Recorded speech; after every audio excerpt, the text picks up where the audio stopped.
So this is where we left off. The lion's hair looks great. Chapter 8, My Father Meets a Gorilla. My father was very hungry, so he sat down under a baby banyan tree on the side of the trail and ate 4 tangerines. He wanted to eat 8 or 10, but he had only 13 left, and it might be a long time before he could get more. He packed away all the peels and was about to get up when he heard the familiar voices of the boars. I wouldn't have believed it if I hadn't seen them with my own eyes, but wait and see for yourself. All the tigers are sitting around chewing gum to beat the band. Old Rhinoceros is so busy brushing his tusks that he didn't even look around to see who's going by. And they're all so busy they wouldn't even talk to me. Horse feathers, said the other boar, now very close to my father. They'll talk to me. I'm going to get to the bottom of this. It's the last thing I do. The voices passed my father and went around a curve, and he hurried on because he knew how much more upset the boars would be when they saw the lion's mane tied up in hair ribbons. There are the boars talking. Here's a preview. Before long, my father came to a crossroads, and he stopped to read the signs. Straight ahead, an arrow pointed to the beginning of the river.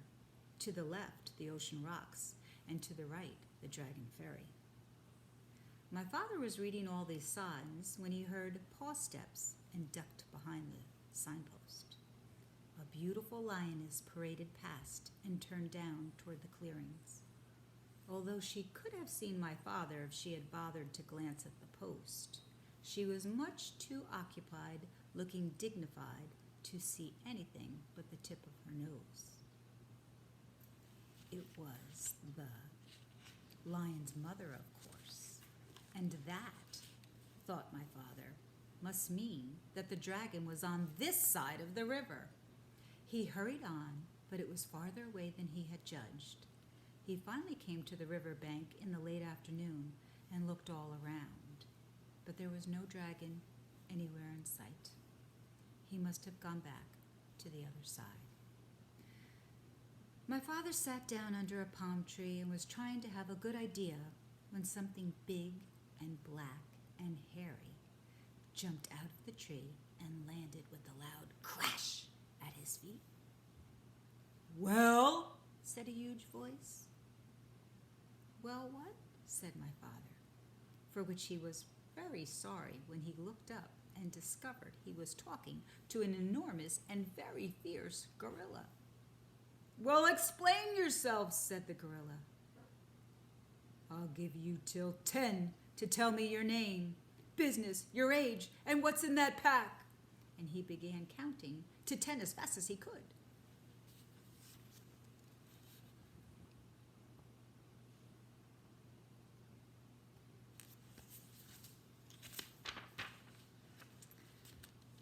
My father didn't even have time to say Elmer Elevator Explorer before the gorilla interrupted. Too slow! I'll twist your arms the way I twist that dragon's wings, and then we'll see if you can't hurry up a bit. He grabbed my father's arms, one in each fist, and was just about to twist them when he suddenly let go and began scratching his chest with both hands. Blast those fleas, he raged. They won't give you a moment's peace, and the worst of it is that you can't even get a good look at them. Rosie, Rhoda, Rachel, Ruthie, Ruby, Roberta, come here and get rid of this flea on my chest. It's driving me crazy. 6 little monkeys tumbled out of the palm tree, dashed to the gorilla, and began combing the hair on his chest. Well, said the gorilla, it's still there. We're looking, said the 6 little monkeys. But they're awfully hard to see, you know. I know, said the gorilla, but hurry, I've got work to do. And he winked at my father. Oh, gorilla, said my father. In my knapsack, I have 6 magnifying glasses. They'd be just the thing for hunting fleas. My father unpacked them and gave one to Rosie, one to Rhoda, one to Rachel, one to Ruthie, one to Ruby, and one to Roberta.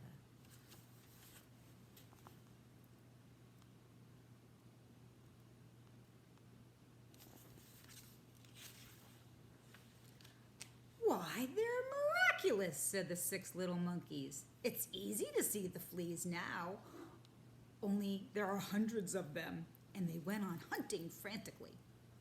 A moment later, many more monkeys appeared out of the nearby clump of mangroves and began crowding around to get a look at the fleas through the magnifying glasses. They completely surrounded the gorilla, and he could not see my father, nor did he remember to twist his arms.